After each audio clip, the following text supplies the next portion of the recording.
addressing the root cause, not just trimming the leaves, and that will make sense in just a moment.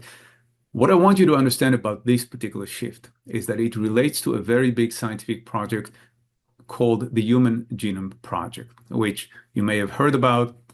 The project itself was concluded in 2003. And the theory, when researchers started looking into the Human Genome Project, the theory was that we're going to finally find the individual genes responsible for illnesses such as cancer. So the implication here was enormous. But that was a false theory, because what researchers have found is that there are a very small number of genes and very many conditions and illnesses. So that theory didn't hold water. Then they went back to the drawing board, and what was eventually concluded is that it's not a particular gene per a particular condition or illness, but rather it's a combination of genes. Some of them are turned on, some of them are turned off, that express in a specific condition or illness. So that was a very big step forward, but then they had to ask the following question, the very important question. Okay, if certain things are genes, certain genes are turned on and some of them are turned off, what causes that? What turns some genes on and what turns some genes off? So the answer, while complex in a way, was that amongst the various factors, there are mental and emotional patterns that influence our biology through the nervous system, hormonal and immune pathways, which can in turn affect gene expression. Okay, so very important. Again, the answer is complex, but amongst the different factors, there are mental and emotional patterns, which is exactly what we're going after, that influence our biology. And that's why we are here talking about this work. It's a scientific premise, in a way, for everything we do here, everything that mindful remission is here to help us solve. And it's why we get results, because it's evidence-based and we know what we're looking after.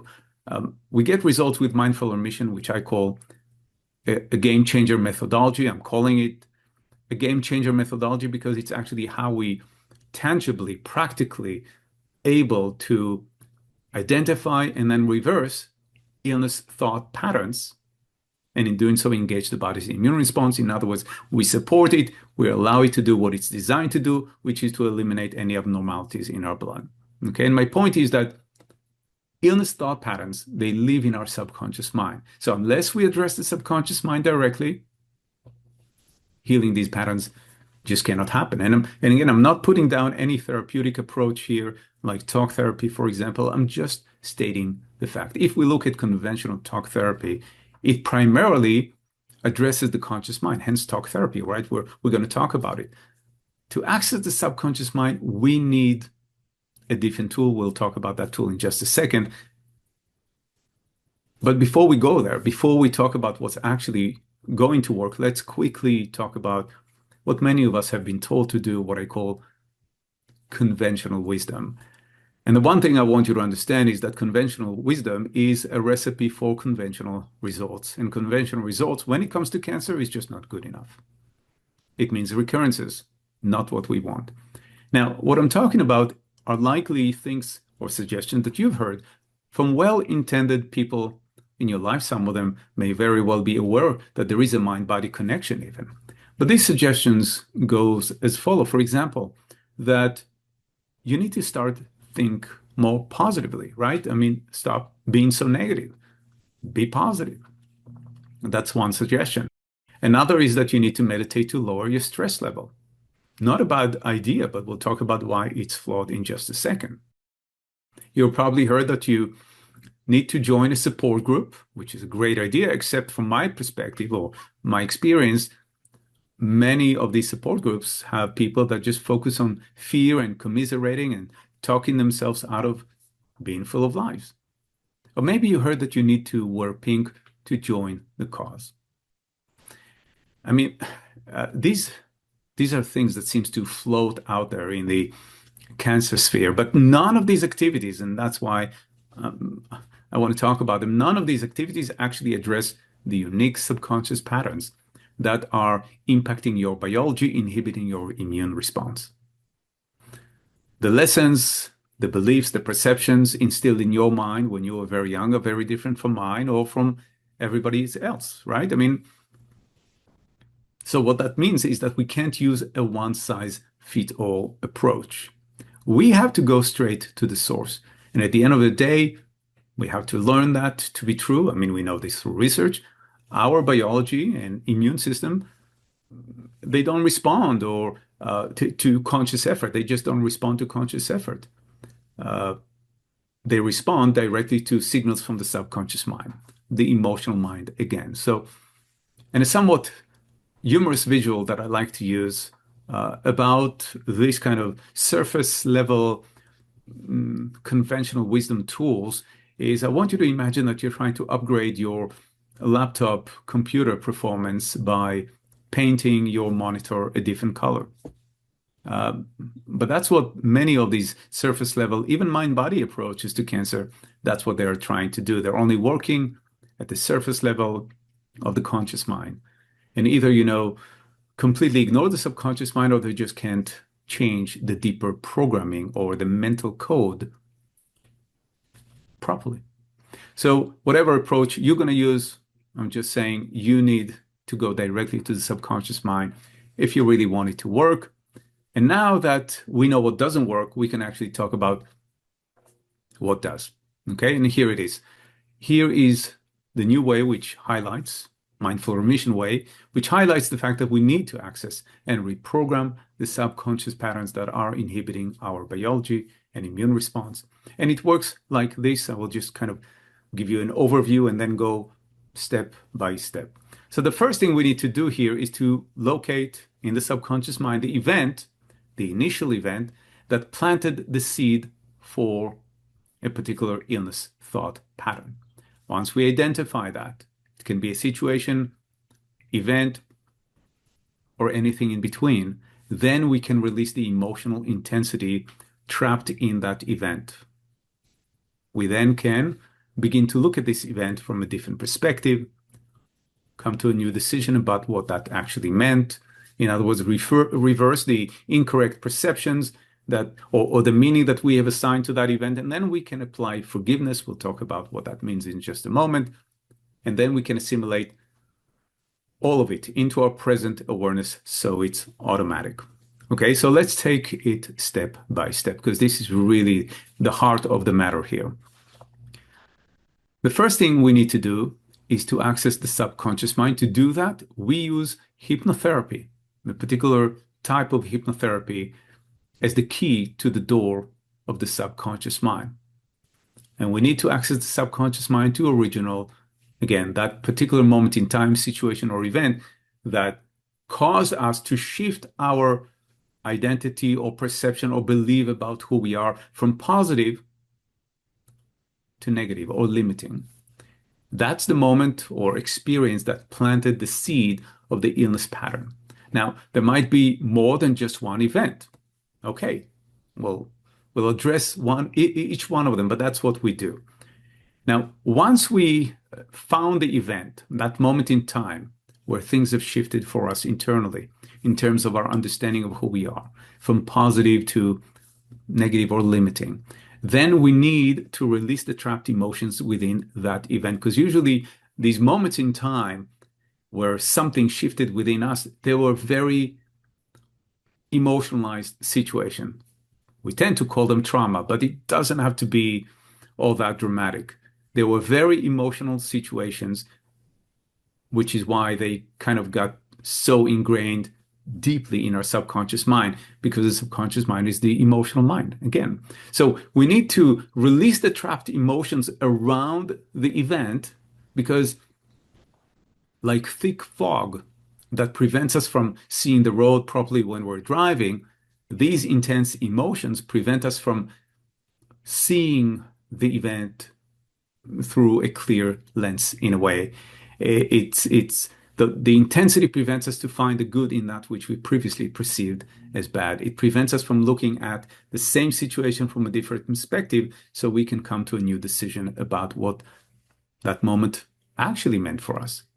So When we do that, we'll be able to think about the event. When we release the trapped emotions, we'll be able to think about that event, that really traumatic things that happened to us. But it just won't sizzle anymore. If I can describe it as such, it won't hurt anymore because we released the emotional intensity around it. And once we've done that, now we can actually view the whole event with a new sense of clarity and reverse the distorted meaning that we have assigned to this event, if it was indeed distorted, the meaning that promoted limitation and negativity. We can replace that meaning with a more empowering one, a better one that will promote balance and health rather than imbalance, if that makes sense. Okay. What I want to make sure that you understand is that we're not changing what happened to us in the past. That's not possible. All we are aiming to do is change the meaning that we have assigned to what has happened to us. Okay. And that's an important distinction. Then, once we've done that, now we can use forgiveness to heal the entire moment in time, the entire thing, the entire event.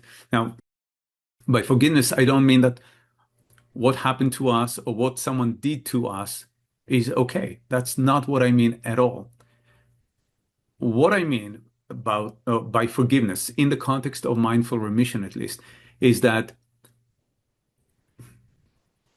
we're no longer going to allow this particular event or that particular person to hold sway over our lives or health. Okay, we're not going to allow that event or person jeopardize our ability to heal and recover. We're not doing that anymore. And finally, when we have applied forgiveness, we can integrate the whole thing so it's automatic, and the health thought pattern completely overrides the illness pattern that was there before. Okay, now look, we might have to do this with a few different deeply emotionalized events. Yes, understandable. I mean, life is complex. We live the life. We might have to do this with several people or several beliefs that are currently sabotaging your progress beneath the surface. But the one thing I want you to understand is that once you replace an illness pattern with a health pattern, your subconscious mind begins to work to your benefit. It begins to support your body's campaign for healing and recovery. Things become easier, better. It's not to say that that going through treatment is easy, but things will be 10 times easier. Absolutely. All right. So let's highlight some of the things that we talk about so far, because I want to make sure that it stay fresh in your mind. First, we said that you can't fight cancer when you're fighting yourself.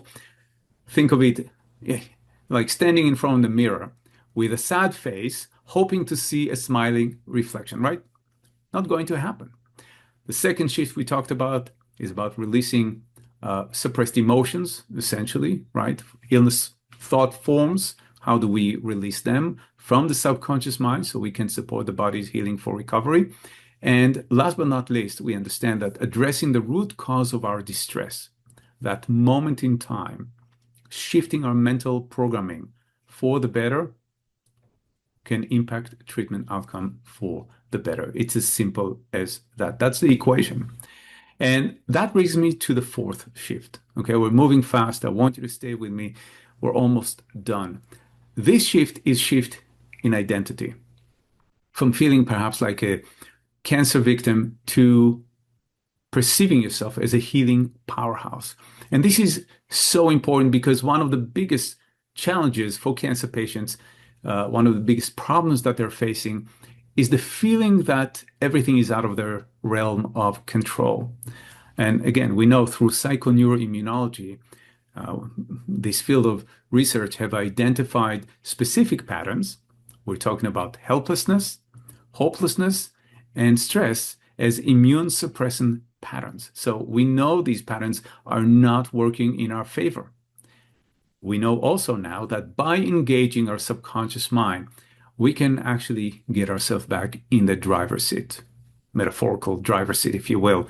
We can recruit the most powerful ally that we have, that we can, and that is ourselves.